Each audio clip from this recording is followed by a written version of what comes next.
Reborn of daemon king episode 9। जहर का रिश्ता समर के साथ बहुत ज्यादा अच्छा है और वह जानते थे कि समर इतना भी बेवकूफ नहीं हो सकता कि वह जहर की चाल में फंस जाए और उसकी चालाकी को समझ ना पाए। और समर बहुत ज्यादा चालाक था, उसे मूर्ख बनाना इतना भी आसान नहीं था। वो किसी की भी चल में जल्दी फंसता नहीं था जब तक कि उसे इमोशनली ब्लैकमेल ना किया जाए।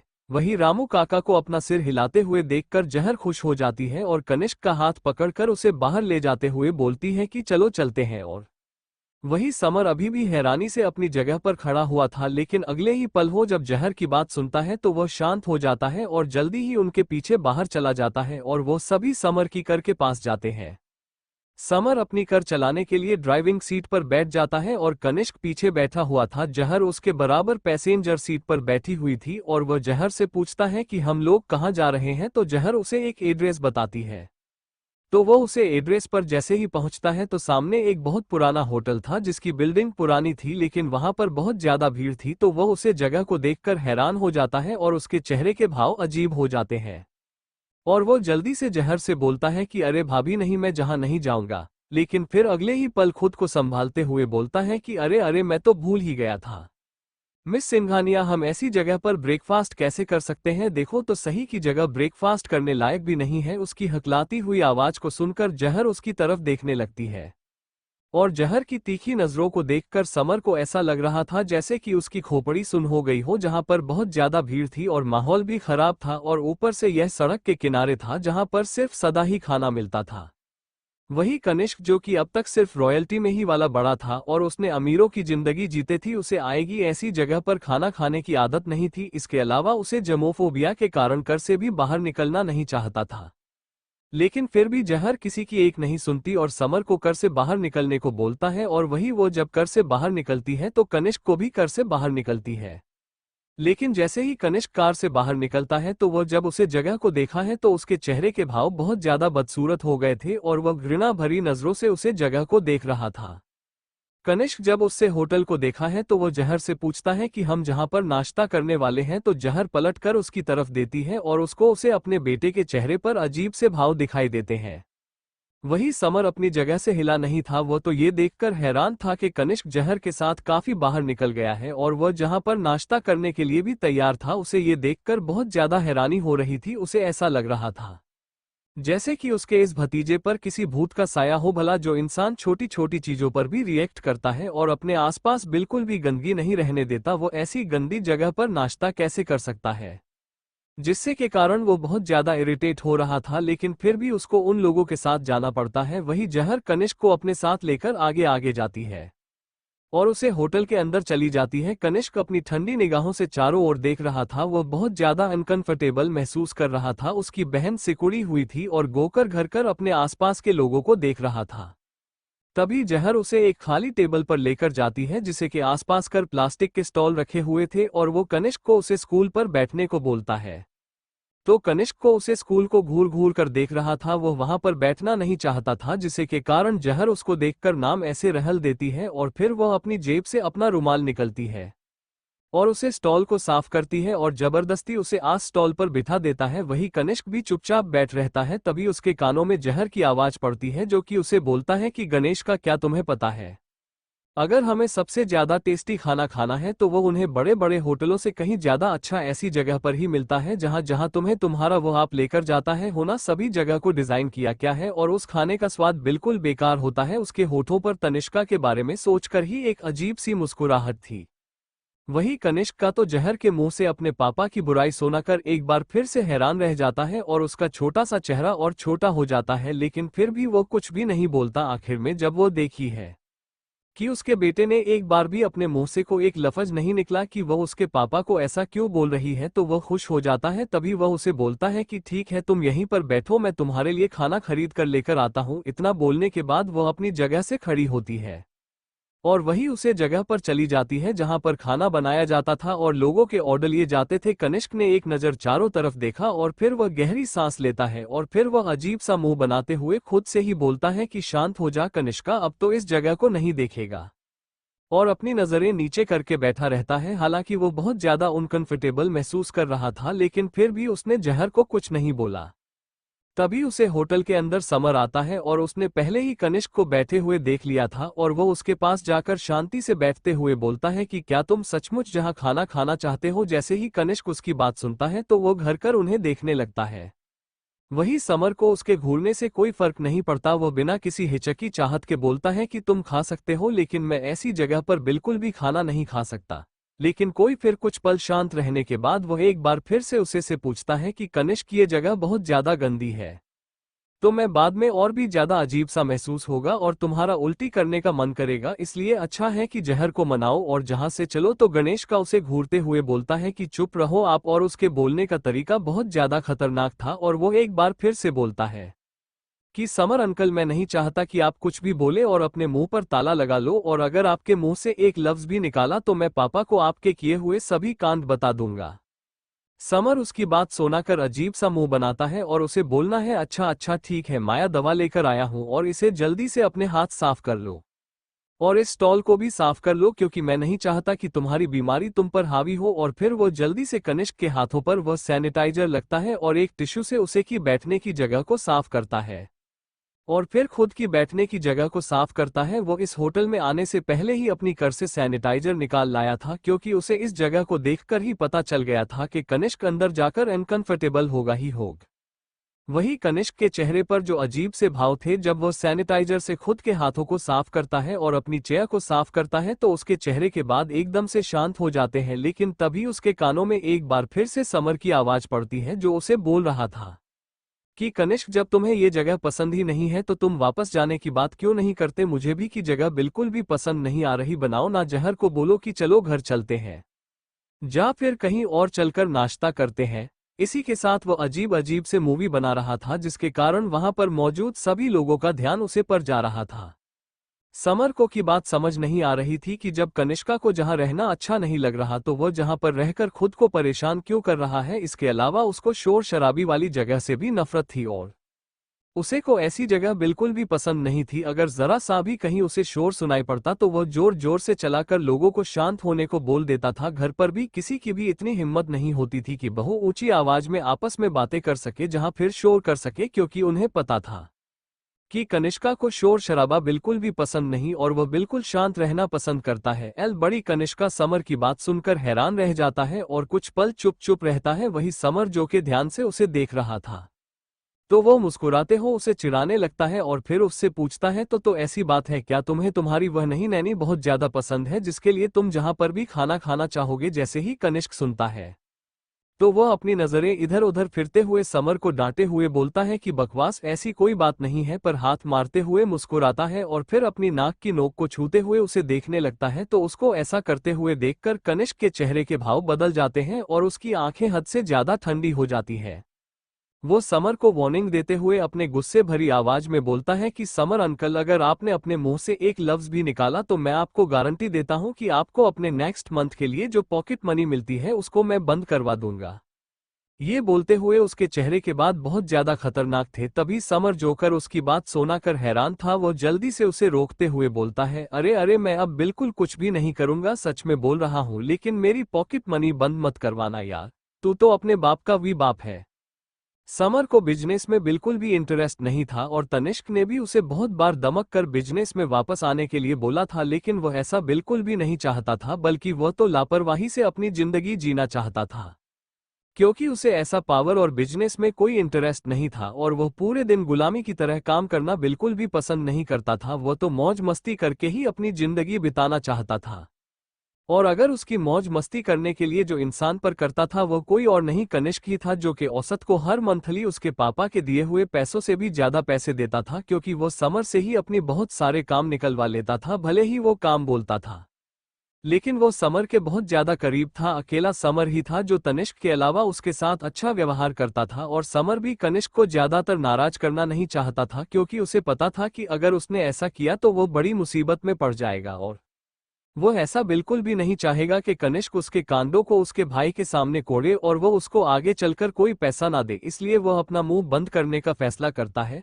वही कनिष्क जब देखा है कि समर बिल्कुल शांत हो गया है तो वह एक बार फिर से इस बात को लेकर बैठ जाता है और उससे पूछता है कि अपने घर पर जहर सिंघानिया को क्या बोला था। जैसे ही समर उसका ये सवाल सुनता है तो उसे अपनी रीढ़ की हड्डी में ठंडक महसूस होती है और वह सतर्क हो जाता है और जल्दी से उसे बोलना है कि अरे मैंने कुछ नहीं बोला, मैंने कुछ नहीं बोला, बल्कि तुम्हें गलतफहमी हुई होगी। तो कनिष्का अपनी गहरी नजरों से उसे देखते हुए बोलता है कि अंकल, मेरी सुनने की क्षमता बहुत ज्यादा अच्छी है, इसलिए अच्छा होगा कि आप मुझे सच सच बताइए कि आप जहर सिंघानिया को कैसे जानते हैं। तो समर भी जल्दी से उसे बोलना है कि कनिष्क, तो मैं गलतफहमी हुई है, मैं कसम खाने को तैयार हूं कि मैं उसे नहीं जानता, मैं तो उसे आज पहली बार देखा है। तो कनिष्क उसे अपनी आंखें छोटी कर कर देखते हुए बोलता है कि समर अंकल, बेहतर होगा कि आप मुझसे झूठ ना बोलो, अगर मुझे बाद में पता चला कि आपने मुझे झूठ बोला है तो आपको इसके परिणाम भुगतने होंगे। जैसे ही वो के बोलता है तो उसकी नजर जहर पर पड़ती है, जिसने अपने हाथों में खाने की प्लेट को पकड़ रखा था और वह भीड़ से निकलते हुए आ रही थी। और जैसे जैसे वह आगे बढ़ रही थी तो वह लोगों को एक मुस्कान के साथ साइड देने को बोल रही थी। उसे जहर के दो रूप देखने को मिल रहे थे, जिसे देखकर वह हराम था। एक के जो के लोगों से बहुत ज्यादा प्यार से पेश आ रही थी और दूसरा तनिष्क के सामने बेहद जिद्दी औरत की तरह उसके सामने खड़ी रहती थी और उसकी आंखों में आंखें डालकर उसे से लड़ने को तैयार रहती थी। उसे जहर से बहुत अलग लग रही थी। उसकी आंखों में इस समय कोमल आप थे, जब वो मुस्कुराती थी तो उसकी गालों में डिंपल पड़ते थे और आसपास के लोग भी उसे देखकर मुस्कुरा रहे थे। और वो इस समय बहुत ज्यादा एनर्जेटिक लग रही थी और वही समर का ध्यान अब तक जहर की तरफ नहीं गया था। वह तो बस तनिष्का और जहर के बीच के बारे में ही सोच रहा था कि आखिर तनिष्क ने इतने सालों के बाद जहर को वापस अपनी लाइफ में क्यों लाया और क्यों वो जहर को कनिष्क के सामने उसकी मां होने की जगह नैनी बनाकर लाया है। वह भी अपने जगह पर खोया हुआ था, क्योंकि उसे इस बात का अंदाजा नहीं था कि तनिष्क और जहर के बीच एक शर्त है कि जहर कभी भी कनिष्क के सामने अपनी मां होने की बात नहीं बताएगी। क्योंकि उसे पता था कि अगर कनिष्क को पता चला कि जहर उसकी मां है जहां, तो वह जहर के साथ हमेशा हमेशा के लिए उसे छोड़कर चला जाएगा, जहां फिर वो जहर को अपने पास रखने की जिद करेगा। उसने सोचा कि शायद उसने कनिष्क को बेवकूफ बना दिया, ये सोचकर कि कनिष्क को उसकी बात पर भरोसा हो गया है कि वह जहर को नहीं जानता, बल्कि उसने आज ही पहली बार जहर को देखा है, तो उसे थोड़ी सी राहत मिलती है। तभी जहार अपने हाथ में खाने की थाली लेकर वहां आती है और उसे टेबल पर रख देती है, जिसमें छोले भटूरे थे। और वही कनिष्का इतनी ज्यादा ओली खाने को देखकर अपनी आंखें सिकोड़ लेता है और उसने घर घर कर उसे छोले भटूरे को देख के तभी एक और इंसान आता है और जो सामान पीछे रह गया था वह लाकर उसे टेबल पर रख देता है और जहर को मुस्कुराते हुए देखकर कनिष्क की तारीफ करते हुए बोलता है कि मैं आपका बेटा, सच में बहुत ज्यादा प्यार है। तो जहर भी प्यारी सी मुस्कान के साथ उसे बोलता है कि थैंक यू। कि वही जहर और उसे आदमी को देखकर और खाने को देखकर और कनिष्क के चेहरे के भावों को देखकर समर को इस बात का डर लग रहा था कि कहीं कनिष्क गुस्से से जहर से कुछ बोलने दे और के खाना तक ना फेंक दे। हालांकि कनिष्क खाने को देख रहा था, लेकिन फिर भी वो कुछ नहीं बोलता से बाई अपनी आंखों से करने से वही कनिष्क को इस तरह बिहेव करता देखकर समर और भी ज्यादा हैरान था, जबकि जहर का उसके भावों पर बिल्कुल भी ध्यान नहीं गया था। वो उसे इंसान को जाने को बोलता है और फिर अपने टेबल पर बैठक कर कनिष्क को देखते हैं। वही जहर और कनिष्क को इतना करीब देखकर समर को अपने सिर में दर्द महसूस हो रहा था, क्योंकि उसे उन दोनों माँ बेटे ने पूरी तरह से नजरअंदाज कर दिया था। वो तो जी चाहता था कि जहां पर कनिष्क अपना आप कोड़े और खाना खाने से मना कर दे, लेकिन अभी तक ना ही तो कनिष्क ने अपना आपा खोया था और ना ही उसने खाना खाने से मना किया था, और उसने अपने चेहरे के भावों को भी साथ कर लिया था, जिनका देखकर समर पूरी तरह से चौंक गया था। तभी उसका ध्यान गणेश का पड़ जाता है। जी सर जी, चम्मच उठा लिया था और छोटे छोटे कौर लेकर खाना खाना शुरू कर दिया था। एक बार फिर से समर के दिमाग में उल्टे सीधे सवाल आने शुरू हो जाते हैं कि क्या सच में उसके बेटे पर किसी भूत का साया है, जहां फिर उसे पर किसी ने टोना कर दिया है, जो कि वह ऐसे बिहेव कर रहा है। इस बार वह कुछ भी नहीं बोलना बोल के वो इंसान जो उसके सामने खान की प्लेट रख कर गया था उसे से खाना खाने लगता है। खैर, दो कर लेने के बाद ही उसे इस बात का एहसास हो जाता है कि जगह चाहे कितनी भी गंदी क्यों ना हो, लेकिन खाना सच में बहुत ज्यादा टेस्टी था। जैसे ही उसने खाया वह अपनी आंखों को रोल करते हुए कनिष्क की तरफ देखने लगता है, जो कि अपना खाना खा रहा था। तभी उसका ध्यान कनिष्क की प्लेट पर जाता है और वो जल्दी जल्दी से अपना खाना खाते हुए कनिष्क की प्लेट में देखने लगता है। वही कनिष्क ने भी उसके भावों को बहुत अच्छे से नोटिस कर लिया था, इसलिए वो अपने होठों को सिकुड़कर उसे देखा है और फिर उसे बोलना है कि यह प्लेट मेरी है, इसलिए मैं आपको वार्निंग दे रहा हूं कि आप अपनी नज़र अपनी प्लेट पर रखिए और मेरा खाना मैं खुद खाऊंगा, और अगर आपको और खाना है तो आप और खरीद सकते हैं। और हाँ, मैंने आपको जो पहले बोला था उसे याद रखिए और अपनी प्लेट के पैसे खुद देना, मेरी नैनी नहीं देगी। भाई कनिष्का की बात सुना कर समर अपना छोटा सा मुंह बना लेता है और जहर की तरफ देखने लगता है, जो कि मुस्कुराते हुए उसे देखने लगती है और बहुत ही प्यार से कनिष्क को खाना खाते हुए देख रही थी। तभी कनिष्क एक बार फिर से बोलता है कि वह सिर्फ एक नई है, तुम्हारे जितनी अमीर नहीं है अंकल, इसलिए खाने के पैसे सिर्फ आप ही देंगे। उसके बाद तीनों मिलकर खाना खाते हैं और फिर वहां से पैसे देकर निकल जाते हैं। जहर भी तेजी से उन दोनों के पीछे चली गई थी। जहर अभी कनिष्का को राठौड़ मैंशन में नहीं ले जाना चाहते थे, इसलिए वो उसे एक जगह पर लेकर जाती है, जो कि बहुत बड़ा पार्क था और वहां सभी उम्र के बच्चे खेल रहे थे। उनके फेस पर बहुत प्यारी मुस्कान थी और उन्होंने एनर्जी कोट कोट कर बड़ी हुई थी। कनिष्क उन बच्चों को घूर घूर कर देख रहा था और उसे ये सब अजीब भी लग रहा था, क्योंकि वो ऐसी जगह पर कभी नहीं गया था जहां पर बहुत सारी भीड़ हो। वो जहर के साथ जहां पर आ तो गया था, लेकिन उसे फिर से अनकंफर्टेबल फुल हो रहा था, क्योंकि आसपास बहुत सारे लोग थे और कुछ लोग उन दोनों को ही देखे जा रहे थे और बच्चे आपस में खेल रहे थे। कनिष्क राठौर परिवार का अगला होने वाला उत्तराधिकारी था, इसलिए उसे बहुत ध्यान से पाल पोस कर बड़ा किया गया था और उसे अपने दुश्मनों के डर से कि कहीं वो उसे कनिष्क को नुकसान न पहुंचा दे, इसलिए तनिष्क ने उसे कभी अकेले घर से बाहर जाने भी नहीं दिया था। और ऐसी जगह पर जाना तो दूर की बात है नहीं। जहर अपने बेटे के चेहरे के बाबू को देखकर उससे पूछता है कि कनिष्क, क्या तुम भी खेलना चाहते हो? तो कनिष्क और लोगों को खेलते हुए देखकर बोलता है कि नहीं, मुझे घर वापस जाना है, कि जगह बहुत ज्यादा बोरिंग है। भी समर कनिष्क के नेचर से बहुत अच्छी तरह से वाकिफ था, क्योंकि कनिष्का कहते हैं डे के भाव कभी भी बिगाड़ सकते थे और उसका मूड समय अनुसार बदलता रहता था, इसलिए वो देख सकता था कि कैसे कनिष्क के चेहरे के बाद बदल रहे हैं। इससे पहले की कंडीशन का मूड बदले, उसे जल्द से जल्द कुछ करना था और सबसे अच्छा यही था कि वह जहर को मना कर घर ले जाए। हालांकि जहर को इस बात की परवाह नहीं थी कि इस समय समर क्या सोच रहा है, और उसने बिना किसी हिचकी चाहत के कनिष्क का हाथ पकड़ा और उसे आगे ले जाकर उन बच्चों के पास खड़ा कर दिया जो कि फुटबॉल खेल रहे थे। और फिर वो कनिष्क से बोलता है कि इस खेल कर देखो, टीम के साथ खेलना बहुत मजेदार होता है और तुम्हें पता है बच्चे खेल कूद कर ही बड़े होते हैं और तुम तो खुद ऐसे बड़े आदमी की तरह बने रहते हो, तो मैं क्या पता जिस जगह बोरिंग है जा अच्छी है या मजेदार है, इसे एक बार ट्राई करके देखो, तो मैं सच में बहुत ज्यादा मजा आएगा। उसने अपने बड़े बेटे को देखकर अपने मन में कसम खाई कि सच में वह कभी भी अपने छोटे बेटे को इस तरह का बनने देगी। उसका बड़ा बेटा तनिष्क के साथ रहते रहते रोबोट बन गया है। वो अभी अपने बेटे के बारे में सोच रही थी कि तभी उसके कानों में समर की आवाज पड़ती है, जो कि घबराकर उसे बोल रहा था कि जहर, क्या हम घर वापस चले? तो जहर उसे पूछता है कि किस लिए घर वापस जाना है, वो बोरिंग जगह और तुम्हारा वो घटिया भाई। मेरे बेटे की इतनी छोटी उम्र होने के बावजूद भी वो उसे कैद करके रखता है और अपनी तरह बनना चाहता है। हरगिज नहीं, मैं अपने बेटे को पूरा को अपने जैसा बनाकर रहूंगी। उसने ये बहुत ज्यादा धीरे से बोला था, जो कि कनिष्क सुन नहीं पाया था, क्योंकि उसका ध्यान तो पूरा का पूरा उन लोगों पर ही था। तभी जहर समर को चिढ़ाते हुए बोलती है कि और दूसरे समर बाबा, तुम इतने बड़े हो गई हो, लेकिन इसके बाद जो तुम अभी भी गेम खेल रहे हो, लेकिन तुम अपने भतीजे के साथ नहीं कुछ खेल सकते और ना ही उसके साथ टाइम स्पेंड कर सकते हो, बल्कि अपनी इस खतरा गेम में लगे रहते हो। वो जैसा बोलते हुए समर से बहुत ज्यादा नाराज दिखाई दे रही थी और तभी उसके कानों में जहर की आवाज पड़ती है, जो कि उसे बोल रही थी कि क्या तुम भी अपने भाई की तरह अब बूढ़े हो गए हो? जिसको सुना कर समर हैरान रह जाता है। उसका मुंह खुला का खुला रह जाता है जब बहुत शहर के मुंह से खुद के लिए बूढ़ा सुनता है और उसे की आंखों के सामने खुद का चेहरा घूमने लगता है, जो कि बूढ़े होकर दिखाई देने वाला था। वो इस समय किसी भी तरह से जहर और कनिष्क को जहां से ले जाना चाहता था।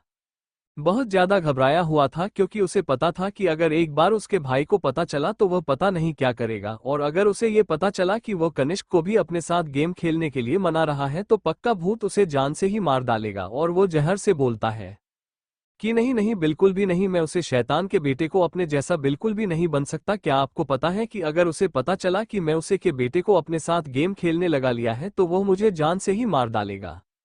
मुझे मेरी जान बहुत ज्यादा प्यारी है, मैं इतनी जल्दी नहीं मरना चाहता। वही जहर को उसके बोलने से कोई फर्क नहीं पड़ता बोल के वो कनिष्क को उन बच्चों की भीड़ के आगे धकेल देती है। वही कनिष्क इस तरह धकेल जाने के कारण हैरानी से जहर की तरफ देखने लग जाता है। वो सभी बच्चे बहुत ज्यादा मिलनसार थे। जब वो कनिष्का को अपनी टीम के बीच आया हुआ देखते हैं तो वो जल्दी से कनिष्क से पूछते हैं कि क्या तुम हमारे साथ खेलना चाहते हो? इससे पहले कि कनिष्क कुछ बोल पाता, कि तभी वो लोग कनिष्क के हाथ में बाल पकड़कर उसे अपनी टीम में शामिल कर लेते हैं और खेलना शुरू कर देते हैं। कनिष्क को इसकी आदत नहीं थी, लेकिन फिर भी उसे देखकर ऐसा लग रहा था जैसे कि वह खेलने के खिलाफ नहीं है और वह भी खेलना चाहता है। धीरे धीरे कनिष्क भी उन बच्चों के बीच घुल मिल गया था और वह भी पूरे मन से खेलने लग गया था। उसके चेहरे पर भी प्यारी सी मुस्कान बनी हुई थी और जहर भी उसे के लिए चीयर अप कर रही थी। और वही समर भी उसके पास ही खड़ा था। वो कनिष्क को मुस्कुराते हुए देखकर खुश था। तभी उसे के दिमाग में एक बात आती है और वह जहर से पूछने से खुद को रोक नहीं पाता और वह जहर से पूछता है कि भाभी, आप तो मर गई थी ना, फिर आप जिंदा कैसे हो गई और कनिष्क की नैनी बनकर वापस क्यों आई है। जैसे ही जहर, जो कि अभी कनिष्क के लिए चीयर अप करके उसे और भी ज्यादा खुश कर रही थी, वो चुपचाप खड़ी हो जाते हैं और अपनी आंखें समर की ओर घुमा लेती है। और थोड़ी देर शांत रहने के बाद वह उसे बोलती हैं कि अगर उस समय मैंने अपनी मौत का नाटक नहीं रचा होता ना, तो तुम्हारा वो घटिया भाई तनिष्क राठौड़ मुझे खुद अपने हाथों से मुझे मौत के घाट उतार देता। जैसे ही समर जहर की बात सुनता है कि जहर ने मरने का नाटक किया था, तो उसकी खोपड़ी सुन हो जाती है और वो जल्दी से अपना सिर हिलाता है और जहर को थम्स अप दिखाते हुए बोलता है कि सच में भाभी, आप ग्रेट हो। तुम वो पहली इंसान हो जिसने मेरे भाई के साथ खेल खेला है और उसकी पकड़ में नहीं आया से बचकर बाहर भाग गए। तो जहर मुस्कुराते हुए बोलती है कि थैंक यू देवर जी, और उसके बाद वो फिर से कनिष्क के लिए चीयर अप करने लग जाती है। वही कनिष्क जिसने अभी अभी गोल किया था, वो जब जहर को खुद को चीयर अप करते हुए देखा है तो वो खुश हो जाता है और भी उत्साहित होकर खेलने लगता है। तभी जहर बिना किसी हिचकी चाहत के कनिष्क की तरफ देखकर मुस्कुराते हुए अपने हाथ को समर के कंधे पर रखती है और ओशो से पूछता है कि क्या तुमको लगता है कि मेरा बेटा मेरी तरह सुंदर है। तो समर भी मुस्कुराते हुए बोलता है कि हाँ, आपका बेटा बहुत ज्यादा सुंदर है समर। क्या कोई भी इस बात से इनकार नहीं कर सकता था कि कनिष्क जहर की तरह ही हद से ज्यादा खूबसूरत है। वह अकेले रहने से ज्यादा तो इन बच्चों के बीच खूबसूरत लग रहा है और उसको मुस्कुराते हुए देखकर वह भी मुस्कुराने लगता है, क्योंकि आज के पहले उसने कभी भी कनिष्क को इतना मुस्कुराते हुए नहीं देखा था। वही जहर जल्दी से अपना फोन निकालकर कनिष्क की फोटो खींचती है और त्रिशा और चाहत के फोन पर भेजकर उनसे पूछता है कि क्या तुम्हारा भाई हैंडसम है। वही समर भी उसके पास ही खड़ा था। वो कनिष्क को मुस्कुराते हुए देखकर खुश था। तभी उसे के दिमाग में एक बात आती है और वह जहर से पूछने से खुद को रोक नहीं पाता और वो जहर से पूछता है कि भाभी, आप तो मर गई थी ना, फिर आप जिंदा कैसे हो गई और कनिष्क की नैनी बनकर वापस क्यों आई है। जैसे ही जहर, जो कि अभी कनिष्क के लिए चीयर अप करके उसे और भी ज्यादा खुश कर रही थी, वो चुपचाप खड़ी हो जाते हैं और अपनी आंखें समर की ओर घुमा लेती है और थोड़ी देर शांत रहने के बाद वह उसे बोलती हैं कि अगर उस समय मैंने अपनी मौत का नाटक नहीं रचा होता ना, तो तुम्हारा वो घटिया भाई तनिष्क राठौड़ मुझे खुद अपने हाथों से मुझे मौत के घाट उतार देता। जैसे ही समर जहर की बात सुनता है कि जहर ने मरने का नाटक किया था, तो उसकी खोपड़ी सुन हो जाती है और वो जल्दी से अपना सिर हिलाता है और जहर को थम्स अप दिखाते हुए बोलता है कि सच में भाभी, आप ग्रेट हो। तुम वो पहली इंसान हो जिसने मेरे भाई के साथ खेल खेला है और उसकी पकड़ में नहीं आया से बचकर बाहर भाग गए। तो जहर मुस्कुराते हुए बोलती है कि थैंक यू देवर जी, और उसके बाद वो फिर से कनिष्क के लिए चीयर अप करने लग जाती है। वही कनिष्क जिसने अभी अभी गोल किया था, वो जब जहर को खुद को चीयर अप करते हुए देखा है तो वो खुश हो जाता है और भी उत्साहित होकर खेलने लगता है। तभी जहर बिना किसी हिचकी चाहत के कनिष्क की तरफ देखकर मुस्कुराते हुए अपने हाथ को समर के कंधे पर रखती है और ओशो से पूछता है कि क्या तुमको लगता है कि मेरा बेटा मेरी तरह सुंदर है। तो समर भी मुस्कुराते हुए बोलता है कि हाँ, आपका बेटा बहुत ज्यादा सुंदर है समर। क्या कोई भी इस बात से इनकार नहीं कर सकता था कि कनिष्क जहर की तरह ही हद से ज्यादा खूबसूरत है। वह अकेले रहने से ज्यादा तो इन बच्चों के बीच खूबसूरत लग रहा है और उसको मुस्कुराते हुए देखकर वह भी मुस्कुराने लगता है, क्योंकि आज के पहले उसने कभी भी कनिष्क को इतना मुस्कुराते हुए नहीं देखा था। वही जहर जल्दी से अपना फोन निकालकर कनिष्क की फोटो खींचती है और त्रिशा और चाहत के फोन पर भेजकर उनसे पूछता है कि क्या तुम्हारा भाई हैंडसम है। जहां एक तरफ कनिष्क, जहर और समर्थ तीनों ही एंजॉय कर रहे थे और जब जब कनिष्क गोल करता तो वह दोनों जोर से चिल्लाकर उसे चेहरा पकाने लग जाते और हाई फाई करने लग जाते। इसी तरह से उन दोनों ने एक दूसरे के कंधे पर हाथ रखकर कनिष्क को चिरूप करना शुरू कर दिया था। जहां तक समर भी आज अपने भतीजे को देखकर बहुत ज्यादा खुश था, क्योंकि उसने पहली बार अपने भतीजे के चेहरे पर मुस्कान देखे थे। वहीं दूसरी ओर तनिष्क, जो कि अपने ऑफिस में बैठा हुआ था, कि तभी उसे पता चलता है कि जहर कनिष्क को कहीं ले गई है, तो उसके केबिन का माहौल बहुत ज्यादा भयानक हो जाता है और जो उसके आसपास थे वो लोग भी अब डर कर अपने मुंह से आवाज तक नहीं निकल रहे थे और ना ही कोई गलती करना चाहते थे, क्योंकि उन्हें पता था कि उनके बॉस का गुस्सा कितना ज्यादा खतरनाक है। उनकी एक गलती उन्हें इस कॉरपोरेशन से बाहर निकलवा सकती है। इसलिए वो सभी साथ हो गए और कोई भी उसे के सामने नहीं जाना चाहता था। तभी रोहित, तनिष्क का असिस्टेंट, उसके पास आता है और उसे बताता है कि प्रेसिडेंट राठौर कनिष्क बाबा इस समय सेंट्रल पार्क में है। जैसे ही वो जय बोलता है तो तनिष्क से देखने लगता है, क्योंकि जब रामू काका ने कॉल करके तनिष्क को ये बताया था तब से ही तनिष्क को बहुत ज्यादा गुस्सा आ रहा था। इसलिए उसने रोहित को पता करने को बोला था। रोहित ने अपने आदमियों से पता करके जब ये देख के कनिष्क इस समय जहर और समर के साथ है और एंजॉय कर रहा है तो वह भी थोड़ा सा खुश था, लेकिन फिर भी वह ये बात तनिष्का को बताना चाहता था।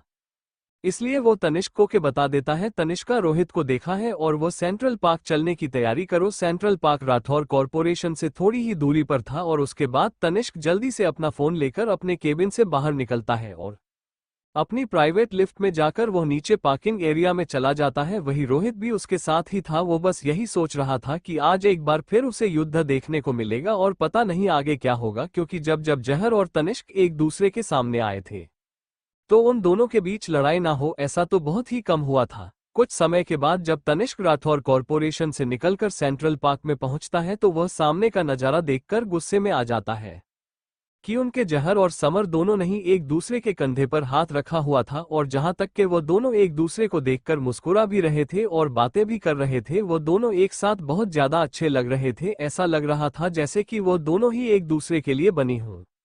ये देखकर तनिष्क को बहुत ज्यादा गुस्सा आता है। हालांकि उसे पता था कि उसके भाई का और जहर का एक दूसरे के साथ ऐसा कोई रिश्ता नहीं है जो कि उसे बदनाम करे, लेकिन फिर भी पता नहीं क्यों उन दोनों को एक साथ देखकर उसे बहुत ज्यादा जलन हो रही थी।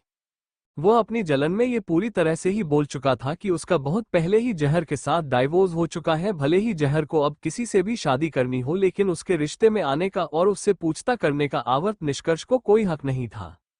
उन दोनों के पास पहुंचता है तो वो कुछ पल उन दोनों के पीछे रोकर कर उन दोनों को घूर घूर कर देखता है और फिर उनके उन दोनों हाथों को देखा है जो कि दोनों के कंधों पर रखे हुए थे। वह अपने गुस्से भरी आवाज में उनसे पूछता है कि ये तुम दोनों क्या कर रहे हो।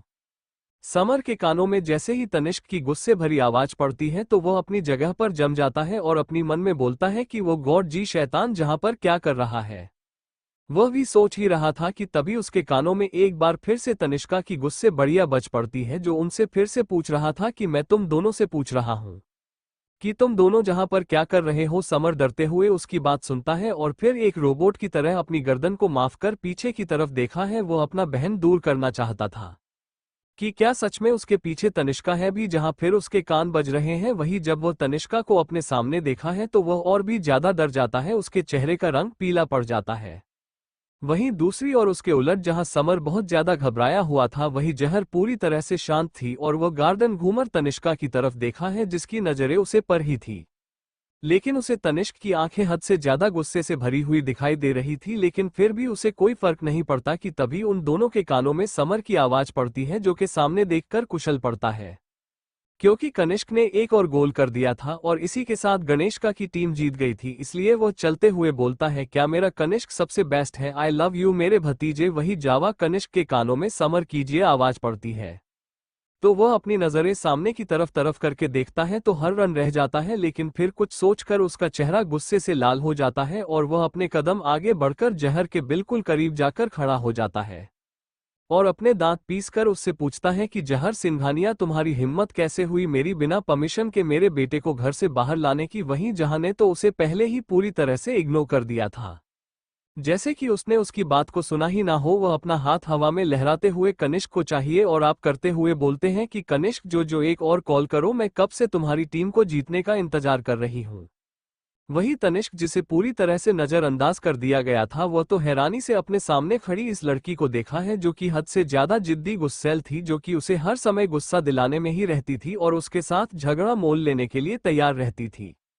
समर जावा एक बार फिर से अपनी गर्दन को मारकर जहर और तनिष्क को देखा है तो उसे अपने भाई के लिए थोड़ा सा बुरा महसूस होता है। वो जहर को देखा है जिसे उसके भाई को पूरी तरह से दूध में मक्खी की तरह निकालकर बाहर फेंक दिया था और वो उसे बुरी तरह से नजरअंदाज कर रही थी। वो थोड़ा सा खने का नाटक करते हुए तनिष्क से बोलता है, भाई। जैसे ही तनिष्का का ध्यान समर पर जाता है और वह गुस्से से दांत पीसकर बोलता है कि समर राठौर, तुम क्या गड़बड़ करने की कोशिश कर रहे हो। क्या तुम पहले ही अपनी आरामदायक जिंदगी नहीं जी रहे हो जो अब तुम मुझे गड़बड़ कर रहे हो? क्या तुम चाहते हो कि मैं तुम्हारी इस गड़बड़ के कारण तुम्हें अफ्रीका भेज दूं? वो इस समय समर पर गुस्से से भड़क रहा था। उसे पता था कि यह हर बहुत ज्यादा बेशर्म है, वो इसके बारे में कुछ नहीं कर सकता था, लेकिन इसका मतलब यह नहीं था कि वो समर को कोई सबक नहीं सिखा सकता था। तो क्या हुआ अगर वो जहर को कुछ नहीं बोल सकता था?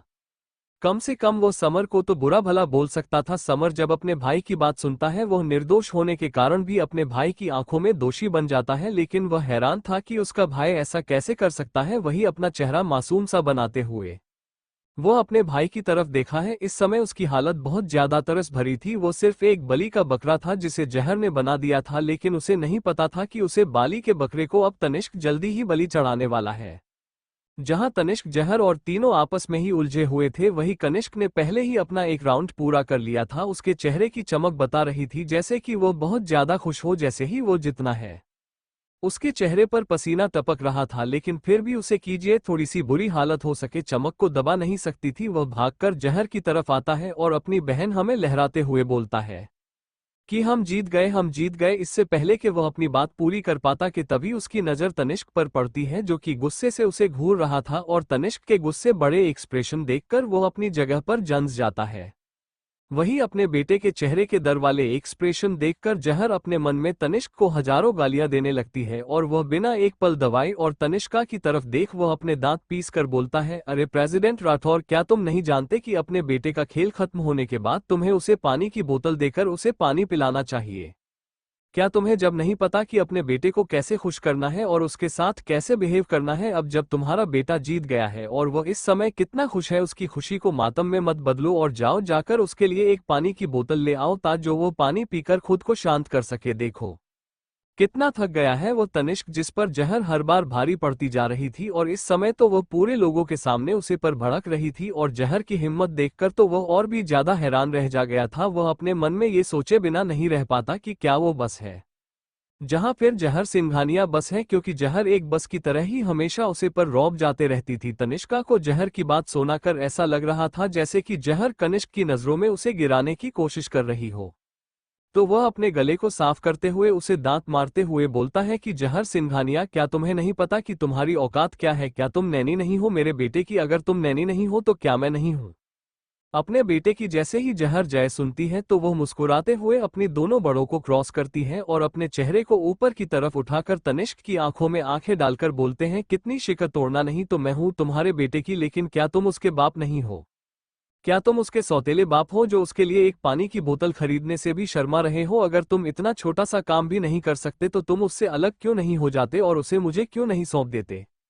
भाई उन दोनों को एक बार फिर से इतना ज्यादा लाड लड़ते झगड़ते हुए देखकर कनिष्क के माथे पर बल पड़ जाता है, और वह जल्दी से उन दोनों के बीच जाकर उन्हें रोकते हुए तनिष्क से बोलता है कि दादा मुझे बहुत ज्यादा प्यास लगी है। जैसे ही तनिष्का अपने बेटे की बात सुनता था तो वह घर कर उसे देखा है, लेकिन अब उसके पास ऐसा कोई रास्ता नहीं था कि वह अपने बेटे की बात ना माने। इस समय उसके चेहरे पर भी भयानक गुस्सा साफ दिखाई दे रहा था, इसलिए वो जल्दी से समर की तरफ घूर कर देखता है और उसको दांत पीसकर बोलता है कि जो जाकर जल्दी से एक पानी की बोतल खरीद कर लेकर आओ। जैसे ही समर के सुनता है तो वह शांत हो जाता है, और आखिर उसे वहां से जाने का मौका मिल गया था। शायद ये काम करके वो तनिष्का की पनिशमेंट से बच सकता था, इसलिए वो भाग कर जाता है क्योंकि वो वहां पर एक और मिनट नहीं रुकना चाहता था। और फिर वो कनिष्क की तरफ देखा है, वो कनिष्का को इस समय डांटना चाहता था, लेकिन जहर उसे के चेहरे के एक्सप्रेशन को देखकर पहले ही समझ गई थी।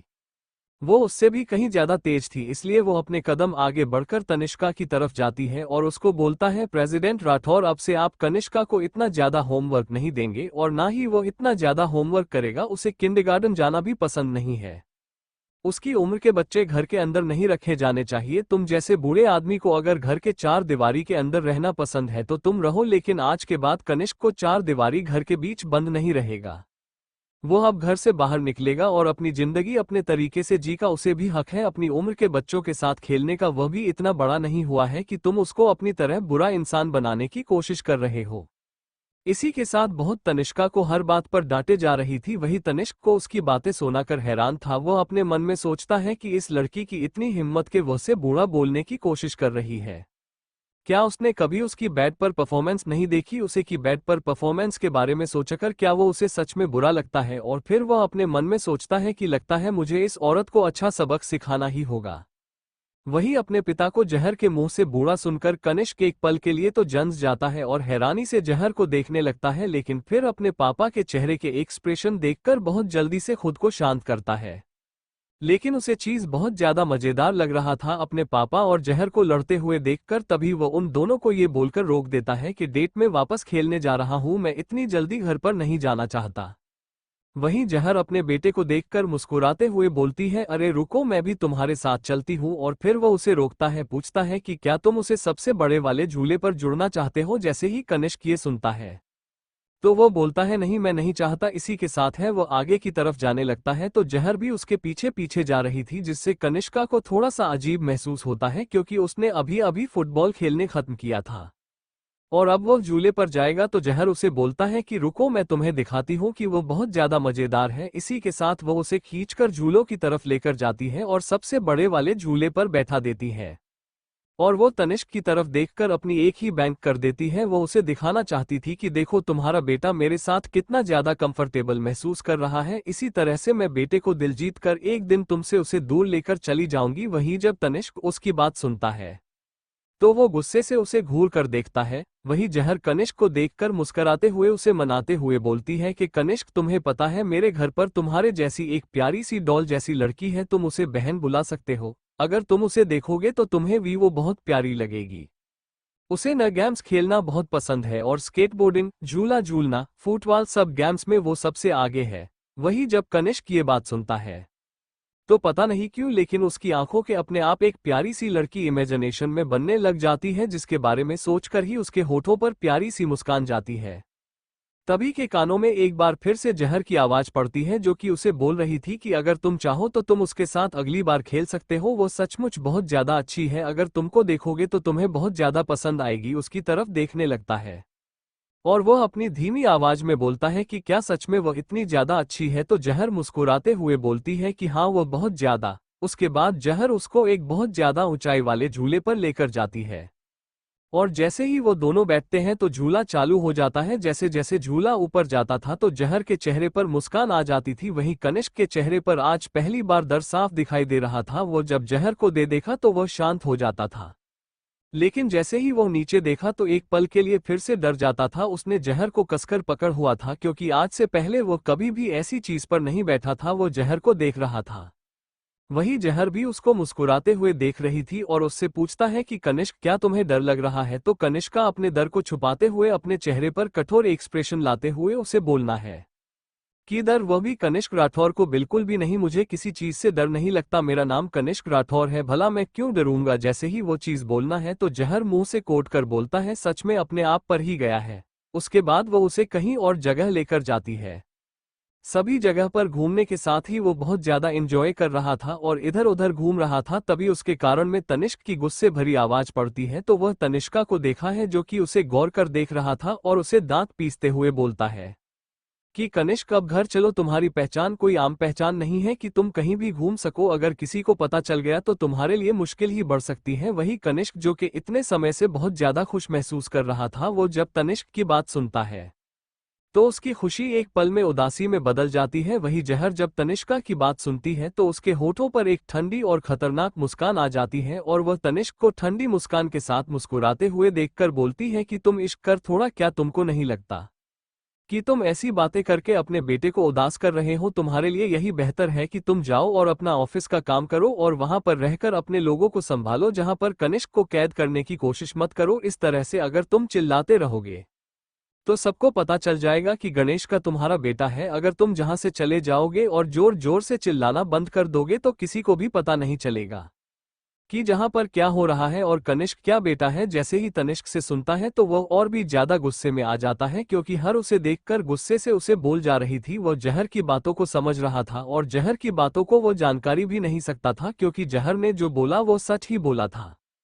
लेकिन फिर जैसे ही वो कनिष्क की आंखों में देखा है, जीने में उदासी साफ देखी जा सकती थी, तो वह एक गहरी सांस लेता है क्योंकि वह भी अपने बेटे को उदास नहीं देख सकता था। इसलिए वो कनिष्क से अपनी आवाज को नर्म करके उससे पूछता है कि कनिष्क क्या तुम अब भी खेलना चाहते हो, तो कनिष्क उसकी बात तो सुनकर चुप रहता है और वह कुछ नहीं बोलता। मैं ही उसका ना बोलता हुआ देखकर तनिष्क खुद को ही मन में गाली देने लगता है, क्योंकि उसे पता था कि अगर वह ऐसा करता रहेगा तो वह अपने बेटे के मन में अपने दिए नफरत पैदा कर देगा, जो वह बिल्कुल भी नहीं चाहता था, और उसकी हमेशा ऐसा लगेगा जैसे कि उसका पिता हमेशा उसे चार दीवारी में कैद करके रखना चाहता है। इसलिए वो शांत हो जाता है और वो कनिष्क और जहर से दूर जाकर खड़ा हो जाता है। लेकिन जाने से पहले उसने बोल दिया था, ठीक है जो करना है करो, लेकिन ध्यान से करना, तुम्हारे एक चोट भी नहीं आनी चाहिए।